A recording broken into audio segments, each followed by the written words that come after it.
ایک دن رسول اللہ صلی اللہ علیہ وآلہ وسلم نے حضرت عائشہ رضی اللہ تعالی عنہا سے فرمایا، جو جی چاہے مانگو۔ حضرت عائشہ رضی اللہ تعالی عنہا نے عرض کیا، وہ راز بتائیے جس سے تمام گناہ معاف ہو جائیں۔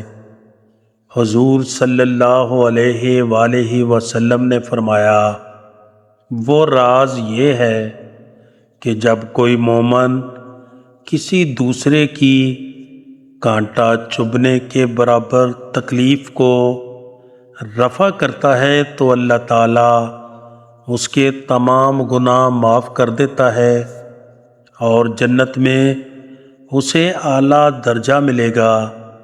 جب صحابہ اکرام رضی اللہ تعالیٰ عنہم کو یہ معلوم ہوا تو وہ بے حد خوش ہوئے، لیکن حضرت ابو بکر صدیق رضی اللہ تعالی عنہ نے رونا شروع کر دیا۔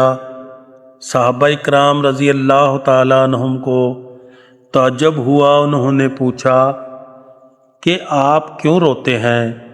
حضرت ابو بکر صدیق رضی اللہ تعالی عنہ نے جواب دیا کہ میں اس لیے رویا ہوں کہ جب کسی دوسرے کا دکھ دور کرنا گناہوں کی معافی اور جنتی ہونے کا ذریعہ بن سکتا ہے تو ان لوگوں کا کیا حشر ہوگا جو دوسروں کو دکھ دیتے ہیں۔